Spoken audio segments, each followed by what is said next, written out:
The Bible is full of mystery. Simple and complex, natural and supernatural. Questions like, how did the Red Sea part?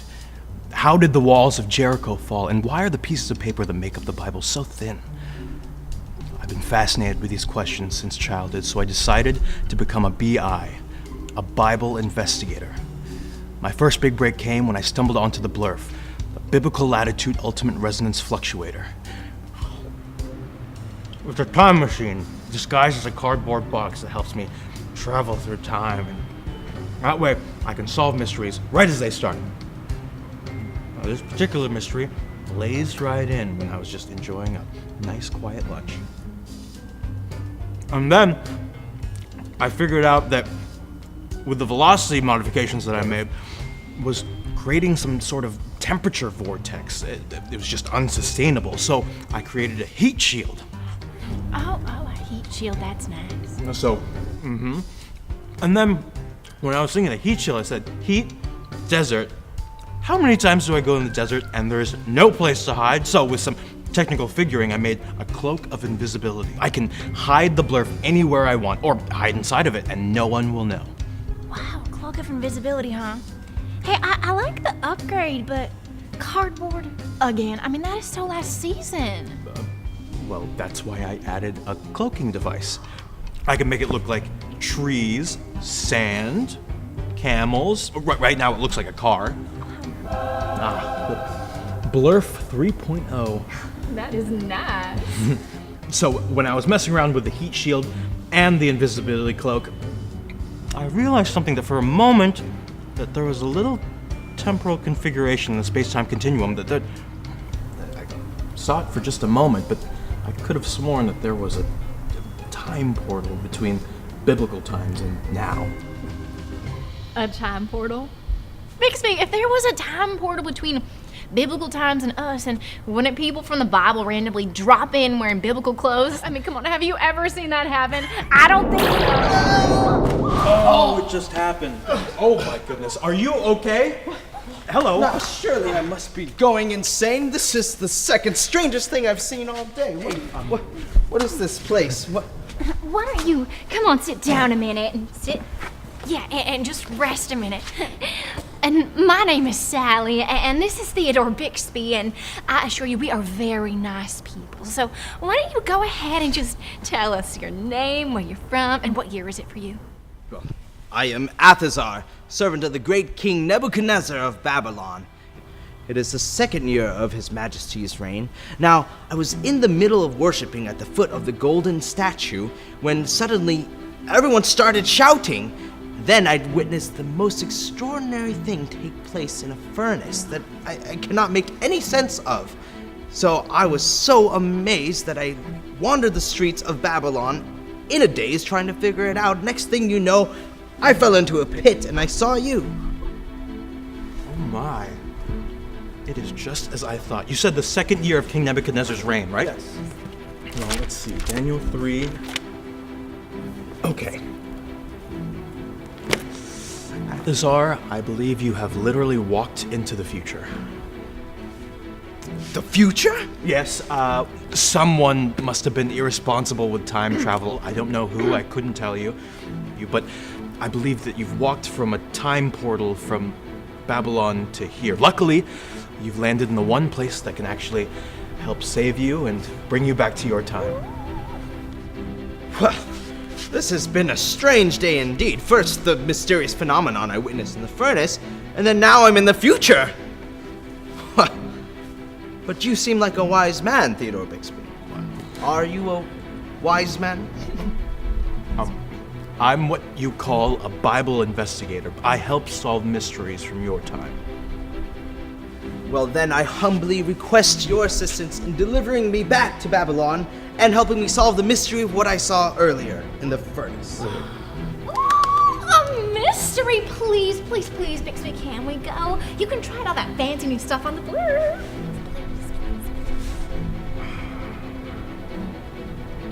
All right, into the BLURF. What is this contraption? It appears to be nothing more than papyrus upon the metals of Nineveh. Well, it's a highly advanced technical... You don't know what technical means. It's a vehicle that... No, you don't know what vehicle means. Just get in. It works.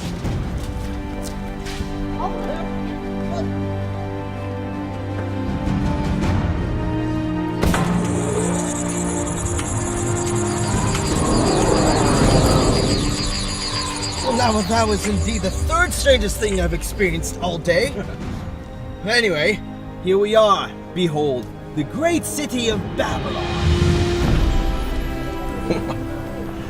All right, Athazar, I've taken you to the beginning of your day so we can witness the events as you've described them, help you solve the mystery. Now, we're gonna stay in the blurf just in case. So this is Babylon. Wow, they weren't kidding. It really is modern for its time. Oh, hey, aren't we a little conspicuous? Oh yes, well let me change the cloaking to chariot. Ah, Go. that's better. 4 horsepower is what I'm used to. All right, so is there anything that I need to know about Babylon? Just this. In the big God story, God delivered his people, the Israelites, from Egypt into the promised land of Israel. Now, they lived there for many years, but they started to forget about what God had done for them, and they started worshiping other gods. God tried to warn them through prophets, but they kept on disobeying. So God had had enough, so he sent the Babylonians. Miriam! Hello! Hello. Your goat's looking great. Yes, how's your husband? Lovely afternoon, isn't it? His curls are looking good. Nice. Very nice. But God had had enough, so he sent the Babylonians into Israel to punish them and the Israelites into Babylon as exile. Daniel 3, which is where I believe we are right now, puts us right there. Ah, yes, the Israelites.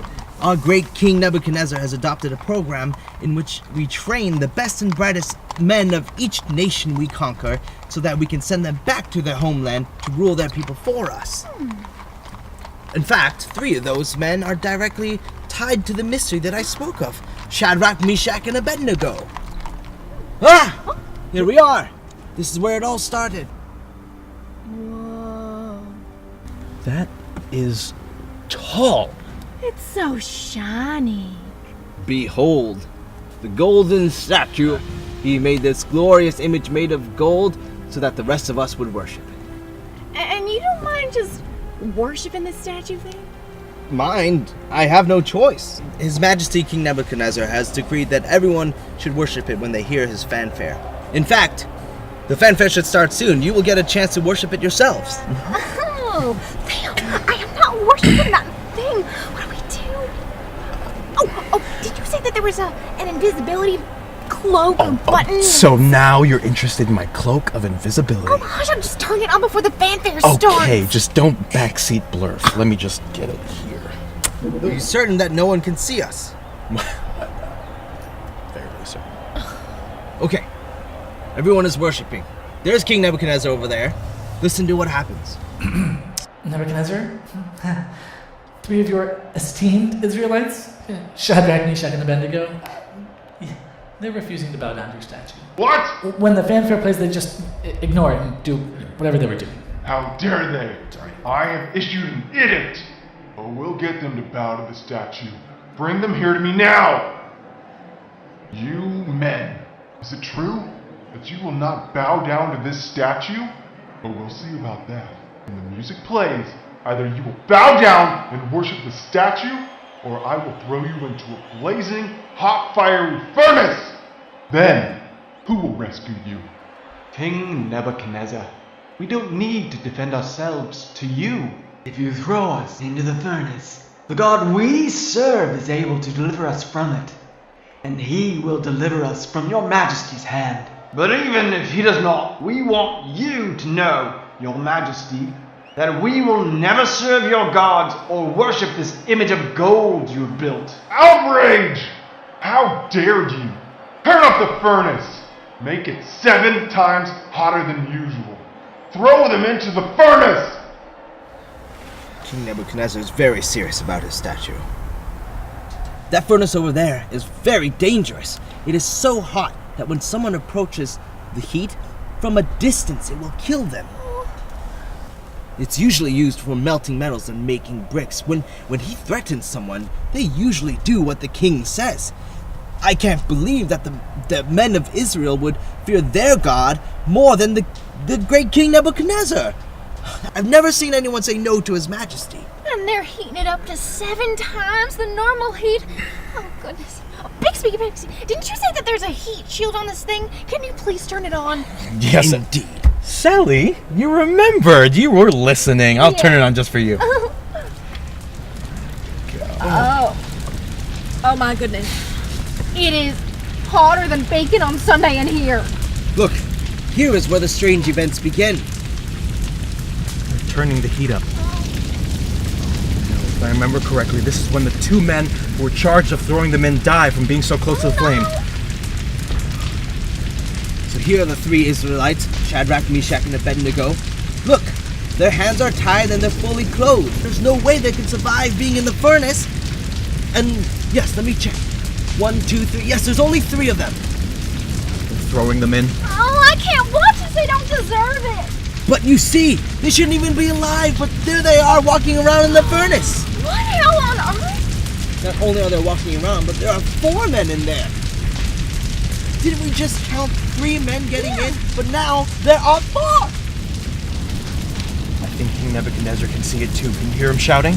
Shadrach, Meshach, Abednego, servants of the Most High God, come out of the furnace. Your God sent an angel to you in the fire. Your God rescues His servants. He must be the most powerful God. You were willing to defy the king and die, rather than serve anyone but your God. From now on, if anyone has anything to say against your God, he will face punishment from me, because your God is mighty to save His servants.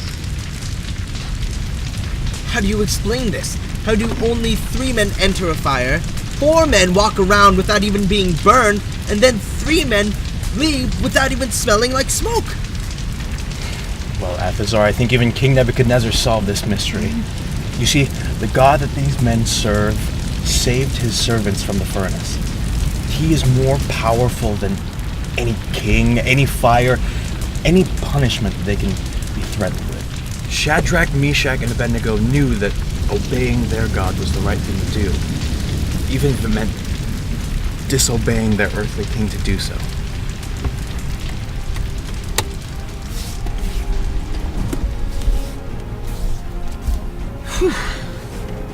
That is much better. Indeed. So, if I were to worship your God, does that mean that if any time I find myself in a dangerous situation, you would rescue me? You know, I don't think that's what it means. You're absolutely right, Sally. God may not always take away the bad things in your life, but He certainly comforts those who choose to serve Him. So the mystery is solved. Everything I saw can be explained by knowing that the God of Israel rescued His servants from out of the furnace. Suddenly, King Nebuchadnezzar doesn't look so worthy of being worshipped. This God is more powerful and is mighty to save His servants. Pretty amazing, huh? Well, now that mystery is solved, on to the next. How did I get in the future? Now, I was just walking through that archway. Oh, look at and the I- sundial. It is getting dark. We have that, We have prior a dinner party to dinner go party. to. I of course. understand. Thank you for rescuing me from the future. I wish you all the best serving your great God of Shadrach, Meshach, and Abednego. Hear, hear. Wow, that adventure was amazing. I gotta hand it to you and the Blurf 3.0. Thank you. Nice work. How do I, get out of here? Just take a step out. Just Goodbye now. as fast Goodbye. as you can. That'd be great.